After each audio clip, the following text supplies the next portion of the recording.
¿Qué tal, hermanos? Damos gracias a Dios por este día. ¿Qué tal? Dios les bendiga. Damos gracias a Dios por este día y oramos que el Señor bendiga sus vidas. Hoy día nos toca hablar de las fiestas judías. Vamos a hablar de las 7 fiestas judías, una por una, para desarrollar bien el tema. Quiero que usted tenga en su mano su Biblia. El libro de Éxodo, el segundo libro, el capítulo 12. Dios da órdenes a Israel para que ellos prepararan la Pascua en el primer mes judío. Recién aprendí ya que el calendario judío se divide en dos clases de calendario. Uno que comienza con la Pascua y otro que comienza con el principio de la creación, que es el que usan hoy día los judíos. Nosotros tenemos que estudiar la Pascua. O Pesaj, que es la palabra hebrea para Pascua. Esto se hacía de la siguiente manera. El 10.º día del mes de Nisan se preparaba el cordero y tenía que prepararse hasta el día 14. El día 14, en la noche, se sacrificaba el cordero, uno por familia, y si la familia era muy pequeña, se preparaban dos corderos. O sea, perdón, se juntaban dos familias para comer el cordero. El cordero tenía que comerse de la siguiente manera, con hierbas amargas y panes sin levadura.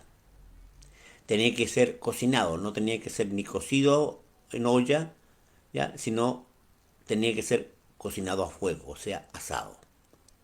Esa era la forma y tenía que ser completo el cordero ya puesto en las brasas para ser preparado y consumido, con hierbas amargas y pan sin levadura. Esa noche, con la sangre del cordero tenía que pintar los dinteles de las puertas y era por regla que nadie saliera afuera. Nadie podía salir y todos los que estaban comiendo en esta noche tenían que estar vestidos, listos, preparados como para salir, como de viaje. Esta era la Pascua judía. Esta se celebró en Egipto, la primera, y la segunda se celebró ya 40 años después, cuando ya entraron a la tierra prometida, en las cercanías de la tierra de Jericó. ¿Qué importancia tiene la Pascua para nosotros? Bueno, Jesucristo ya comió la Pascua y cambió algunas cosas. En primer lugar, el pan sin levadura, él lo tomó, lo bendijo y representó en este pan el cuerpo, su cuerpo, el cuerpo de Cristo. Luego tomó la copa, después de haber cenado, dice el texto, y declaró que esa era su sangre. Es importante entender la Pascua porque en esta Pascua Dios refleja algunas verdades espirituales que hasta hoy día son válidas. En primer lugar, Pascua representa la libertad del pueblo de Dios, la salida de Egipto. Esa noche nadie podía salir afuera, afuera estaba la muerte, estaban los egipcios, estaba el faraón y estaba la noche. Cuatro cosas que espiritualmente nosotros tenemos en la vida cristiana. La iglesia es la casa. Y todos los que habitamos una casa, por ejemplo nosotros como congregación Iglesia Remanente, ya somos una familia. Y celebramos la Pascua como la Santa Cena. Pues Cristo cambió eso usando solamente pan y vino. Lo mismo que hizo ya Melquisedec al bendecir a Abraham. Le dio pan y vino. Es lo que Jesucristo hizo. Y él dijo, no volveré a comer, a tomar más de este jugo de la vid hasta que venga en mi reino. ¿Qué representa la Pascua? Representa la salida de Egipto, que representa la Santa Cena, la esperanza de que Cristo viene. ¿Qué significa? Cada vez que nosotros comemos el pan y tomamos la copa, la muerte del Señor anunciamos hasta que Él venga. Es importante entender que la cena del Señor o la Santa Cena es la Pascua nuestra, pues nuestro Cordero, que es Cristo, fue inmolado en la cruz del Calvario el mismo día 14, día miércoles 14 de Nisan. Antes que comenzara la noche, él tenía que ser descolgado porque ese día era Pascua, día feriado.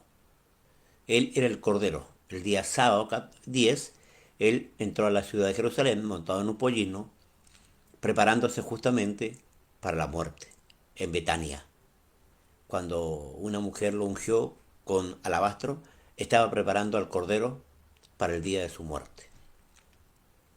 ¿Es tan importante la Pascua? Uf, muchísimo.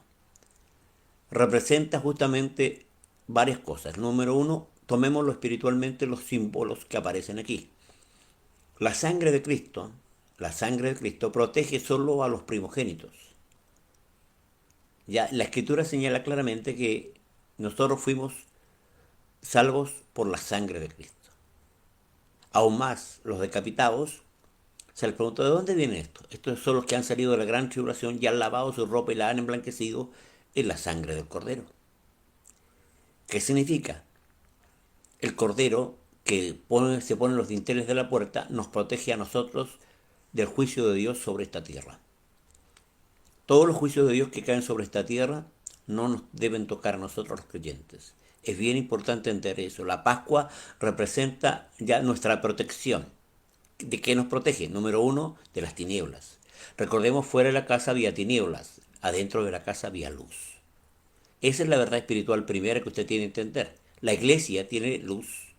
El mundo está en tinieblas. El mundo no ve lo que está ocurriendo. Aún la muerte está ahí, recorriendo sus calles. Pero nosotros estamos en luz. Somos hijos de luz. Quien sale de la iglesia, que se sale de la casa del Señor, se sale a tinieblas. Cuando alguien se revela y se aparta de la iglesia, no se da cuenta que va a tinieblas. Es por eso que es tan importante que usted entienda que como hijos de Dios tenemos que guardarnos. ¿Guardarnos de qué? De salir de la iglesia. El diablo lo primero que quiere es que tú te apartes de Cristo. Hay muchos que han sido descarriados. Chile es un país de descarriados, de gente que ha estado en la iglesia pero no ha entendido qué es ser parte de la iglesia. Ser parte de la iglesia es ser parte de aquel rebaño que Cristo viene a buscar. ¿Por qué? Porque nosotros comemos ya la cena y tomamos el vino recordando que un día estaremos en la presencia de Dios en las bodas del Cordero, en donde nos sentaremos a la mesa y beberemos nuevamente del jugo de la vid y del pan sin levadura, representando justamente nuestra salvación. Las tinieblas de afuera. Nuestro mundo vive en tinieblas. Porque recordemos una cosa, hubo luz cuando Cristo estuvo en esta tierra. Él es la luz del mundo. Él se fue y otra vez volvimos a las tinieblas. Pero el único lugar donde quedó la luz es en la iglesia, porque está Cristo. Cristo está en nosotros. Vosotros sois la luz del mundo, dijo Jesús. Y Jesús mismo se llamó a sí mismo la luz del mundo. Nosotros tenemos la luz de Cristo y eso es una verdad que tenemos que aprender. Iluminamos este mundo. Vamos al segundo punto. Afuera estaban los egipcios que representan el mundo de los demonios. Hay una fuerza satánica poderosa. Recordemos que había muchos demonios en Egipto. Los sacerdotes del faraón tenían poderes. Recordemos que enfrentaron a Moisés y hicieron varias cosas. Tomaron sus varas y se convirtieron en serpientes. O sea, tenían poder satánico poderoso en Egipto. ¿Por qué? Porque Satanás gobernaba en Egipto. En Egipto gobernaba la muerte. Ya había muchos demonios, muchos demonios. Lleno de demonios estaba afuera. Adentro, nada, porque los demonios no podían entrar. Esa es otra cosa que tenemos que aprender. Afuera estaba la muerte, adentro estaba la vida. Muchos creyentes no se dan cuenta de esa verdad que aparece en la Escritura. Nuestro Pesaj, nuestra Pascua, es Cristo. Él es el Cordero Pascual. Él es el Cordero que murió por nosotros, el Cordero que fue sacrificado e inmolado por nosotros. Desde antes de la fundación del mundo, dice la Escritura. Qué cosa interesante que las cosas ocurren antes en el mundo espiritual, luego ocurren en el mundo natural. Usted tiene que aprender esa verdad. Nosotros pertenecemos ya a un grupo de personas especiales. ¿Por qué? Porque somos la asamblea de los primogénitos. Cada creyente que acepta a Cristo pasa a ser primogénito, principal en dignidad y principal en poder. No cualquier cosa. ¿Por qué? Porque la unción del Mesías está en cada uno de nosotros. La unción de Cristo. El Cristo está en nosotros. ¿Ya? Por eso Jesús dijo, vosotros me seréis testigos. ¿De qué? De su poder, de su gloria, de su unción. Estamos sentados juntamente con Cristo en lugares celestiales. O sea, no estamos en cualquier honra. Estamos en la honra mayor, la honra de Cristo. Cuando alguien sirve a Cristo, Dios lo levanta para ponerlo en un lugar de honra. Dios es un Dios que honra a su iglesia. Así que tenemos las tinieblas, tenemos los demonios, tenemos a Faraón que representa a Satanás mismo, que quiere tenernos esclavos, pero ocurre que ese día es el día de la libertad. Nosotros éramos esclavos de Satanás, pero vino Cristo, murió en la cruz para hacernos libres. Nos hizo libres. Y conoceréis la verdad y la verdad os hará libres. Tenemos libertad, ¿por qué? Porque conocemos la verdad. Tenemos libertad, ¿por qué? Porque conocemos a Cristo. Tenemos libertad porque nuestros pecados han sido perdonados. Él nos libertó de la esclavitud del pecado. Éramos esclavos de Egipto, del mundo. El mundo nos gobernaba. Por tanto, todo lo que hay en el mundo, el deseo de los ojos, el deseo de la carne, la gloria y la vida, no nos puede tocar. ¿Por qué? Porque eso representa el mundo. Si alguno ama al mundo, el amor del Padre no está en él. Tiene que aprender eso usted, amado. Usted pertenece a un grupo de hijos de Dios. No somos cualquier cosa. Tenemos un lugar de privilegio, un lugar donde Dios nos guarda, nos cubre de todo lo que ocurre en el mundo. El diablo no nos puede tocar. Los demonios no nos pueden tocar. La muerte no nos puede tocar. Las tinieblas no nos pueden tocar. ¿Por qué? Porque tenemos a Cristo. Estamos protegidos. La gracia de Dios está sobre nosotros. Pastor, pero yo fallo. Todos fallamos. Y la Biblia dice, hijitos, si habéis pecado, abogado tenéis para con el Padre a Jesucristo el justo. Usted tiene que entender que usted está guardado, protegido, cuidado por la sangre de Cristo. Su sangre nos cubre. Su sangre nos protege. Su sangre nos guarda. Fuimos comprados a precio de sangre, no con oro ni con plata, sino con la incorruptible y poderosa sangre del Hijo de Dios. Ese fue el precio. Ahora es interesante lo que hace Cristo, tomando a sí mismo la copa. Eso es lo que hacía ya el esposo cuando iba donde el padre para casarse con la novia. Tomaba la copa y declaraba el precio que pagaba por esa novia. El precio que Cristo pagó por la novia, por la iglesia, es la sangre del Hijo de Dios. Él levantó la copa y declaró que había de pagar un precio. Ahora, ¿qué hacía el novio? Se iba a la casa del padre a preparar la casa para la novia. La Pascua es la fiesta en que nos casamos con Cristo. Es el día en que Cristo y la iglesia se unieron, en que Él pagó el precio por nosotros. El precio fue un precio de sangre. Fue pagado por nosotros, amados. En la casa de mi padre muchas moradas hay. Si así no fuera, yo os lo hubiera dicho. Voy pues a preparar lugar. Dios preparó un lugar para nosotros. Pero ¿cómo podemos entrar a ese lugar? Siendo la novia. ¿Y cómo somos la novia? Por medio de la sangre del Hijo de Dios. Eso nos hace la novia, la esposa del Cordero. Esta fiesta es una fiesta maravillosa. Esa noche, porque claro, la fiesta se olvida de noche, porque es la verdad. Nuestro mundo está en oscuridad. El único lugar donde hay luz es en la iglesia.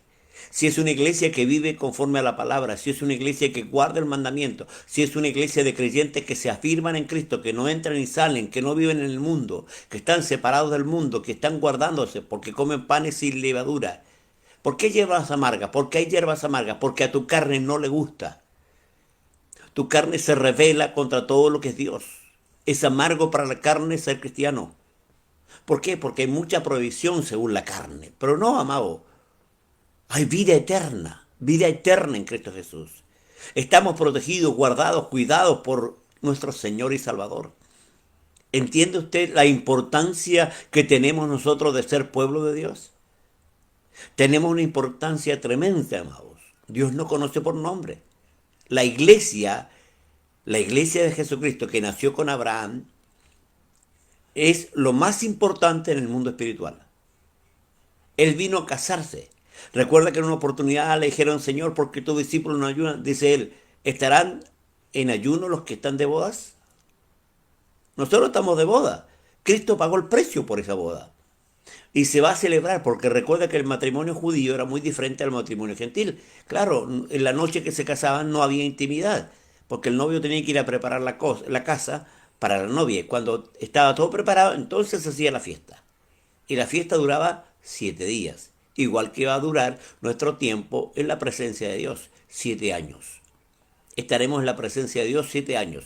Todo es simbólico. Cuando Dios manda a hacer esta fiesta, Él sabe por qué la manda a hacer. Porque hay una enseñanza profunda y tremenda en ella. La enseñanza de que somos la novia, la enseñanza de que fuimos comprados a precio de sangre, la enseñanza de que estamos cubiertos, protegidos, guardados por la poderosa sangre del Hijo de Dios, la enseñanza de que somos primogénitos. Somos la asamblea de los primogénitos. La iglesia no es cualquier cosa, la iglesia es el principal grupo que Dios preparó. Dice, han llegado las bodas del Cordero y la novia se ha emblanquecido. ¿En qué se ha emblanquecido? ¿Con qué? Con la sangre del Hijo de Dios. El Hijo pagó el precio por su novia. Y esa novia es la iglesia. Ahora recuerda una realidad. Israel también vino a ser la novia. ¿Por qué en Jacob se muestra esta verdad? Dice que Jacob estaba enamorado de Raquel, pero el padre, Labán, no le dio a Raquel, le dio a Lea. ¿Por qué? Porque era costumbre que se casara la mayor primero, no la menor. Bueno, Lea representa a Israel y Raquel representa a la iglesia. Hay dos esposas. La primera, Lea, Dios le dio carta de divorcio a causa del pecado y la rebelión. Pero capítulo 7 del libro de Romanos claramente señala que cuando el esposo muere, la esposa queda libre y puede volver a casarse. Bueno, en la segunda venida, Cristo va a volver a juntarse con Israel e Israel volverá a ser la esposa que era. Hoy está desechada, hoy. Pero Israel será salvo completamente. Dios tiene un plan con Israel y un plan con la iglesia. La iglesia nació de Israel. No somos un grupo aparte, somos parte de Israel, porque la iglesia primero comenzó con los israelitas. Ahí nació con Abraham. Recuerda, el mismo Jesús dijo, ya estarán Abraham, Isaac y Jacob sentados a la mesa y los hijos del reino estarán afuera. ¿De qué está hablando? De que Israel, que había sido escogido, fue desechado. Pablo claramente habla que del olivo ya, pues dejajada algunas ramas y nosotros fuimos injertados. Muy importante es esto, entender que nosotros no éramos parte. Capítulo 87 del Salmo dice, y habla de Rahab, ¿ya? Y de Filistea, y dirán, esta nació allí. ¿De qué está hablando? Que nosotros que no estamos inscritos, puede que usted no esté inscrito en el libro de la vida, el día que aceptó a Cristo usted fue inscrito. Y fue parte de la ciudad celestial. El libro de la vida es el libro de la ciudad de Jerusalén que está arriba en los cielos. Es un libro de ciudadanía. Esta ciudadanía lo hace usted heredero de estar en la ciudad de Jerusalén. Recuerde que también es llamada una novia. Ahí habitan todos los que han de ser salvos, todos los que viven en Cristo, todos los que son hijos de Dios. ¿Qué tan importante es esto? Muy importante. Usted tiene que aprender que cuando fue llamado, no fue llamado a cualquier cosa. Esto no es una religión cualquiera, no es una secta, no es un grupo de personas extrañas. Dios preparó a su iglesia. Y aunque el diablo ha buscado por siglos destruir la iglesia, siempre Dios, a través del Espíritu Santo, se da la tarea de levantar nuevamente a la iglesia. La iglesia no es una organización terrena, es una organización celestial. Somos todos nacidos en... Por eso dice Jacob, ¿ya? ¿Cuántos son los años? Tantos son los años de mi peregrinaje. Y Abraham ya esperaba la ciudad cuyo arquitecto y constructor es Dios. Desde Abraham ya la ciudad de Jerusalén se esperaba. Esperaban qué cosa, de estar en los cielos, pero no podían ser separados aparte de nosotros. La iglesia fue llevada al cielo totalmente cuando Cristo murió y resucitó. El mismo dice, por cuanto los hijos participaron de carne y sangre, él también participó de lo mismo para vencer por medio de la muerte al que tenía el imperio de la muerte. El diablo fue vencido en la cruz de Cristo. Jesús lo dice claramente, así como Moisés levantó la serpiente en el desierto, así es necesario que el Hijo del Hombre sea levantado, para que todo aquel que en él cree no se pierda, mas tenga vida eterna. Cuando el diablo nos ataca, yo miro a la cruz de Cristo y veo a la serpiente vencida en la cruz de Cristo. Su veneno, que es el pecado, no tiene poder sobre mí, porque la paga del pecado es muerte. Bueno, las serpientes mordían a los israelitas y ellos morían, pero Dios le manda a Moisés a levantar una serpiente, símbolo y tipo de lo que Cristo habría de hacer en la cruz del Calvario, vencer a Satanás con su poder y su autoridad. Lo venció en la cruz. Por tanto, nosotros tenemos poder para vencer al diablo. Egipto fue vencido por Jesucristo. Todo el reino de Egipto, que mantuvo a Israel esclavo por 400 años, Moisés, que representa a Jesucristo, vino y libertó. Y juzgó a Satanás y a todo su reino. La Biblia dice claramente que el diablo ya ha sido juzgado. ¿Dónde? En la cruz de Cristo. Ahí está su juicio. Y aún más dice, ya que él venció a los principados y potestades triunfando sobre ellos en la cruz, despojándolo de las actas que no eran contrarias.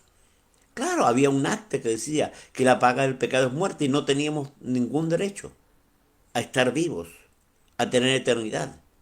Moríamos, porque la muerte es causa del pecado, por cuanto polvo somos y al polvo volvemos. Pero Cristo venció la muerte. Así que cuando Él venga a buscar a la iglesia, todos los que estemos vivos, y espero estar vivos porque creo que Cristo está muy cerca, ya, y como la novia del Cordero debo entender que debo guardarme para mi esposo. ¿Por qué? Porque Él viene a buscar una novia sin mancha y sin arruga, santa. Él pagó el precio para que fuera así. Pagó el precio para libertarte, pagó el precio para salvarte, pagó el precio para guardarte, pagó el precio para bendecirte, pagó el precio. Y estamos en esta noche, que ha durado casi 2000 años, la noche, en donde nosotros tenemos que esperar en la casa, siendo claramente comiendo hierbas amargas. Nuestra carne no le gusta, pero panes sin levadura. ¿Qué representa el pan sin levadura? La doctrina correcta. La levadura implica doctrina incorrecta. Usted tiene que aprender eso. La doctrina es sin levadura, o sea, no tiene que meterse en ninguna doctrina extraña del mundo, ningún pensamiento de afuera, ninguna idea del mundo, nada sirve, ni la filosofía, ni ninguna otra cosa que el mundo tenga, o que alguien hable, sino lo que la palabra de Dios dice. Pedro lo dice, desead como niños recién nacidos la leche no adulterada, no adulterada. La Biblia es la leche no adulterada. La Biblia es la verdad. La Biblia y no otro libro. Quien haga otro libro. Pablo dice, si yo un ángel del cielo predicaré otro evangelio, sea anatema. Toda otra cosa no corresponde. Lo que está escrito es lo que vale.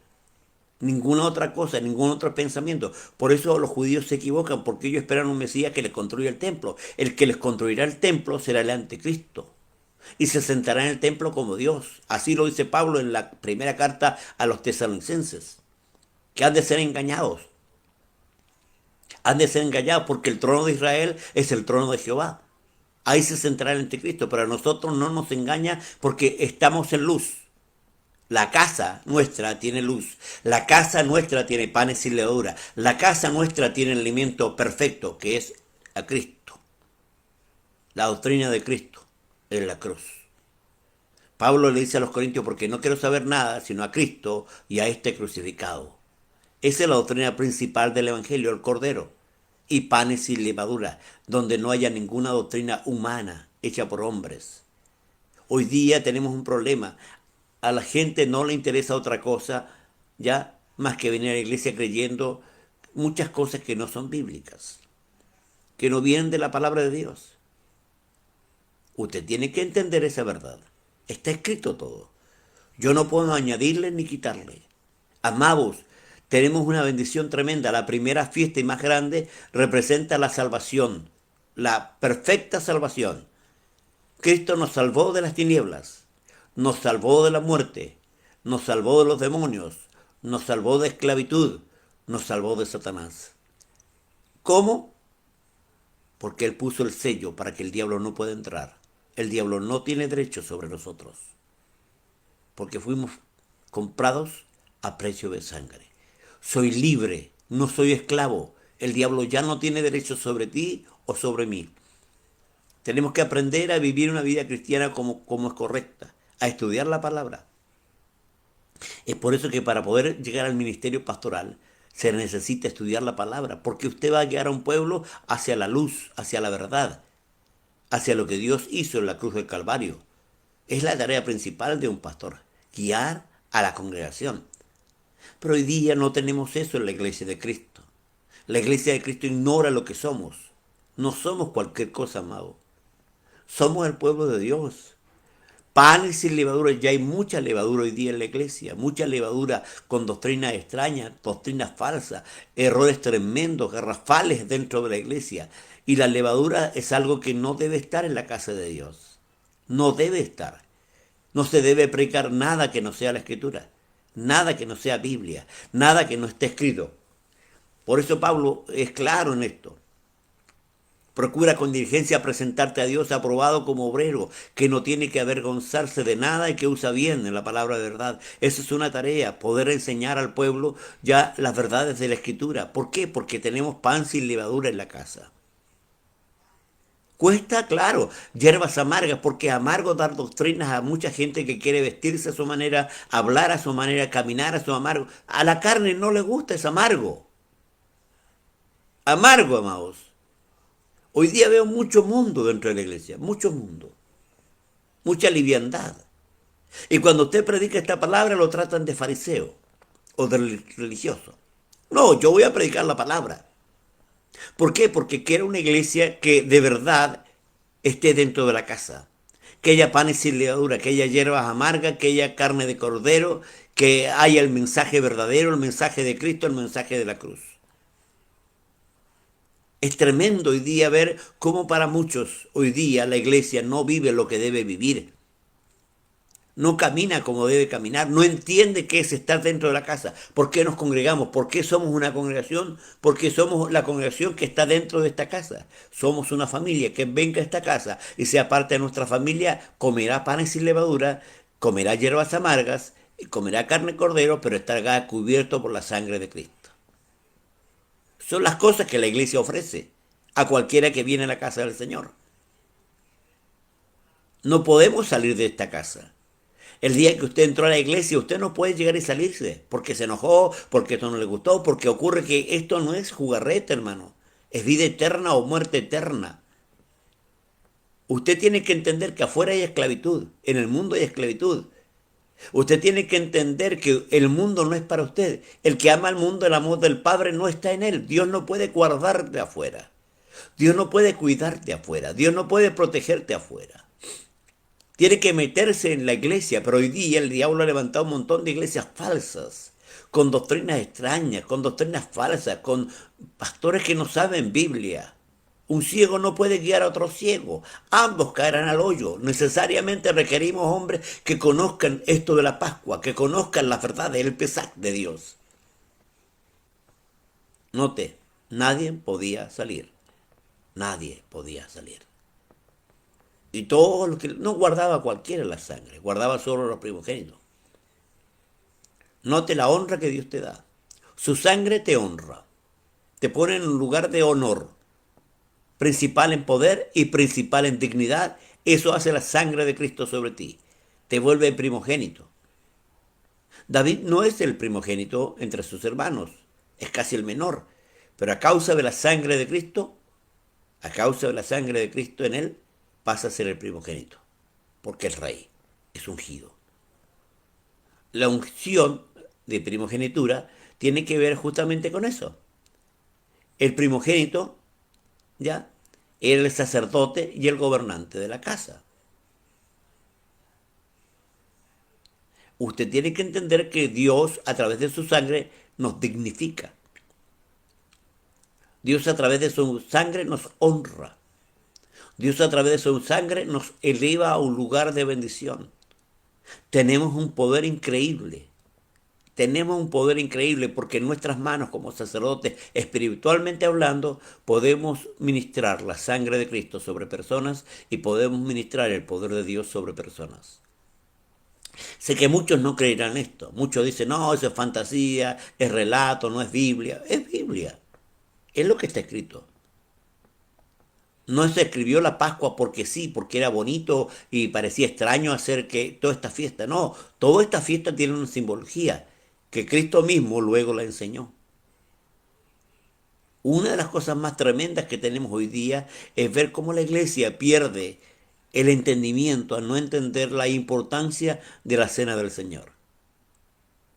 No cualquiera puede compartir la cena del Señor. No cualquiera puede comer el pan y tomar el vino. No cualquiera. Tiene que ser digno.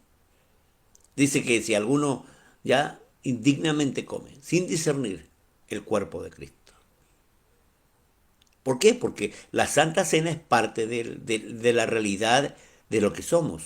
Somos el cuerpo de Cristo. Somos la iglesia. No puede haber conflicto entre nosotros. Tiene que haber armonía, tiene que haber amor, tiene que haber comprensión. Esa es la verdad del reino. El reino tiene esa verdad. Y usted y yo tenemos que aprender. Tenemos que aprender a buscar al Señor por la verdad y entender quiénes somos y cuidar lo que somos. Porque la primogenitura se puede perder. Rubén la perdió por pecado. Vea, se subió al lecho de su padre y tuvo sexo con una de la esposa de Jacob, y Dios le quitó la primogenitura. El caso claro es Efraín y Manasés. Efraín era el menor, pero cuando iba a ungir, y Manasés era el mayor, iba a ungir, la mano derecha se la puso sobre Efraín. Y José dijo, padre, esto no es así porque él es el mayor. Pero claramente señala que el mayor servirá al menor. Claro, porque Dios escogió a Efraín. Jacob claramente pudo comprarle la primogenitura. Esaú la perdió porque no la valoró. Valora lo que eres. Valora ser hijo de Dios. Valora ser cristiano. Valora servir a Dios. Valóralo. Tómalo en cuenta. No has hecho algo raro. Es algo maravilloso ser hijo de Dios. Si tú no lo valoras, el diablo te lo quitará. El diablo hará que tú pierdas lo que Dios te ha dado. No rechaces esta bendición de quién eres. No rechaces la bendición de ser hijo de Dios. No rechaces la bendición de estar en la presencia de Dios. No rechaces la bendición de saber que Dios está de tu lado y te está bendiciendo, y te está protegiendo y te está guardando. No rechaces. No hagas que Dios quite lo que tiene sobre. Dice que después Saúl lloró y lloró por lo que había vendido. Lo vendió fácilmente por un plato de lenteja, por una necesidad física, por un apetito. Que tus apetitos no hagan perder lo que tú eres. El mundo te ofrece muchas cosas. El diablo te ofrece muchas cosas. El infierno te ofrece muchas cosas. Pero no hay nada más que valga tanto como ser hijo de Dios. Es lo de más valor que puedes tener. Ser salvo es lo de más valor que puedes tener porque es eterno. No es momentáneo, no es por un segundo, no es por un día, es por toda la eternidad. Guarda lo que tienes. No pierdas la bendición de estar dentro de la casa. No te salgas de la casa. No te apartes de Dios. Si te apartaste, vuelve al camino. Entra en la casa. Estás peligrando afuera. El diablo te quiere como esclavo. Pero Dios quiere hacerte libre y honrarte. Lo que hizo Dios con José. Estaba en la cárcel, prisionero. De ahí Dios lo sacó y lo llevó a estar como el segundo gobernante de la nación más poderosa de ese mundo, de ese momento, Egipto. Así Dios quiere hacer contigo. Sacarte de donde estás y ponerte en un lugar de honra. Y si te puso en un lugar de honra, no ensucies lo que Dios te ha dado. No manches lo que Dios ha puesto en ti. No mires en menos lo que Dios ha hecho por ti. No mires en menos quién eres. No mires en menos la muerte de Cristo. No menosprecies la sangre del Hijo de Dios. Claramente la ley dice que quien menosprecia la ley debe ser morir indefectiblemente. ¿Y cuánto peor castigo pensáis que tendrá aquel que pisoteara la sangre y la tuviere por inmunda? Hay mucha gente que no valora ser hijo de Dios. Hay mucha gente que no valora estar dentro de la casa de Dios. Hay mucha gente que no valora ser parte del cuerpo de Cristo, que le da lo mismo ser mundano o ser cristiano. Hay mucho mundano dentro de la iglesia hoy día, que no se ha convertido, no se ha apartado. Y en aquel día dirán, Señor, nos profetizamos y los dones se manifestaron. No los conozco, obradores de iniquidad. ¿Por qué? Porque la gente quiere caminar a su manera, vivir a su manera, actuar a su manera, sentir a su manera. Amado, no es así. A mí me da pena ver la iglesia de hoy. La iglesia de hoy está llena de cristianos falsos, de hombres que dicen ser ministros y no son nada, que no aman la palabra, que no aman lo que Dios les ha dado, que no aman el estar sobre un púlpito predicando, que no tienen ni siquiera la posibilidad de enseñar verdades, porque no las saben, porque no las escudriñan, porque no les interesa. Les interesa el lugar, el cargo, la honra, la fama, el dinero, pero no ser siervos de Dios. No estar preparados para enseñar al pueblo, para poder dirigirles y saber que ellos no pueden llegar y salir de la casa, que hay un alimento especial en esta casa que otra casa no tiene. Hay un menú puesto por Dios, un menú especial que a tu carne no le gustará. Son hierbas amargas para tu carne, porque hay pan sin levadura en esta casa, no hay doctrinas raras, porque hay una doctrina perfecta que es la sangre del Hijo de Dios y el Cordero inmolado. Jesús lo enseñó claramente para nosotros. Él es el Cordero. El que come mi carne y bebe mi sangre, éste tiene vida eterna, y yo le resucitaré el día postrero. Porque mi carne es verdadera comida y mi sangre es verdadera bebida. Ellos no entendían lo que Jesús estaba diciendo, porque lamentablemente sin discernimiento espiritual tú no entenderás las cosas del Espíritu. Dice que el hombre natural no percibe las cosas que son del Espíritu porque no las puede entender y lo son locura. El mundo espiritual no es entendible para muchos. Por eso muchos entran a la casa de Dios y como no entienden las reglas que Dios ha puesto en su casa, se enojan contra el pastor, se enojan contra la doctrina, visten como quieran, actúan como quieren, caminan como quieren, son lo que quieren y creen que están haciendo lo lindo, hermoso, bello. No es así, amados. No es así. Usted tiene que aprender que acá hay levadura. No, no hay. No debe. Ninguna doctrina rara, ninguna doctrina extraña. No algo que la Biblia condene. Hoy día se ha perdido el pudor. No hay pudor dentro de la casa de Dios. Se ha perdido el temor. El pueblo ignora muchas verdades bíblicas. No entiende la importancia de ser parte del cuerpo de Cristo. Somos parte de algo especial, algo glorioso, algo maravilloso, algo tremendo. Si usted viera qué somos, usted cuidaría lo que somos. Pero muchos no lo cuidan, no lo entienden. Caminan a su manera, van donde quieren, hacen lo que quieren, luego ven desastre en su vida porque justamente no han caminado como Dios ha dicho en su palabra. Este es el tiempo que te vuelvas al camino, que entres a la casa y entiendas la importancia de lo que hay en la casa. A tu carne no le gustará. Hay hierbas amargas. Hay hierbas amargas porque lamentablemente hay cosas que a tu carne no le van a gustar.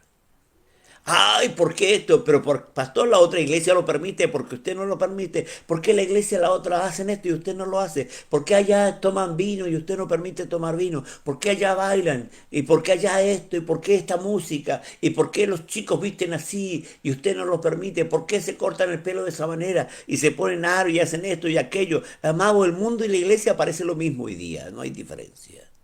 Y sí la hay. Y sí la hay.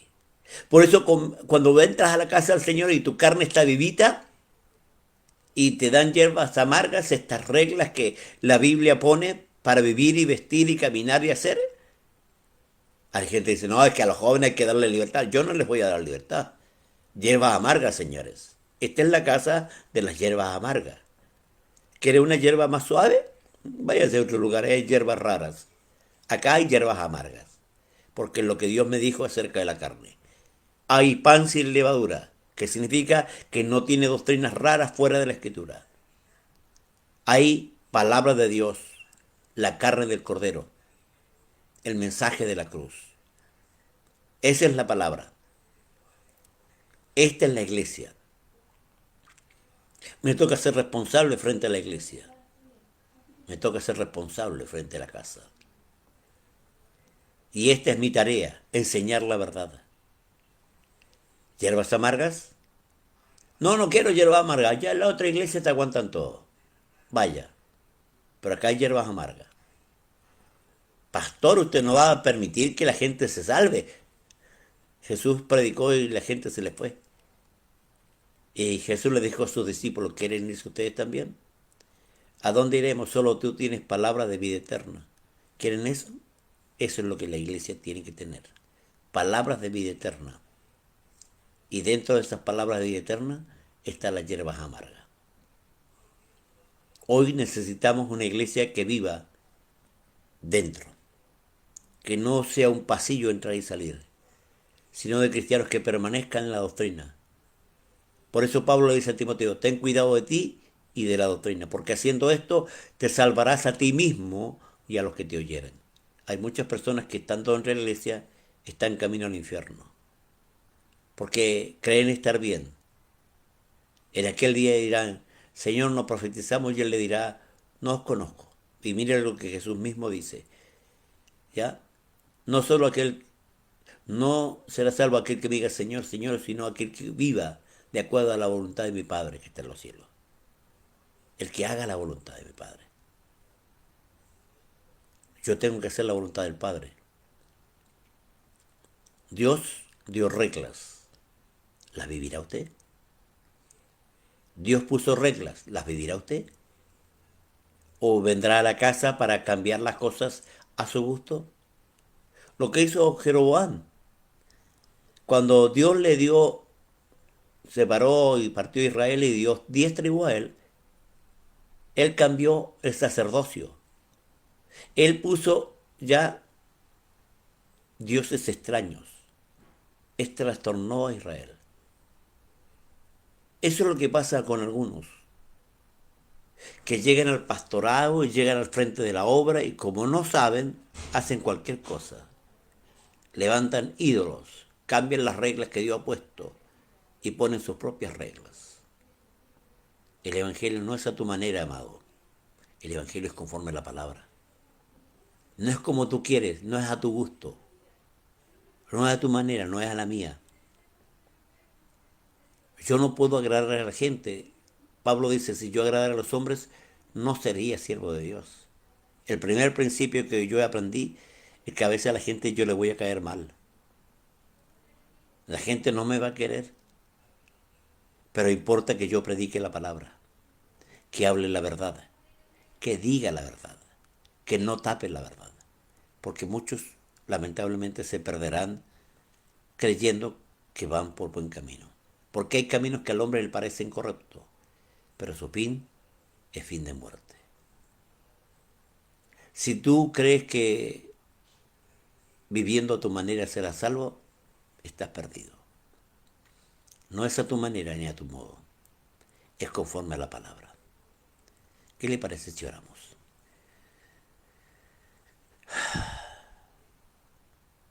Tu palabra es verdad. Y ella nos dice la importancia de que la iglesia tenga las normas y reglas establecidas por tu palabra para vivir.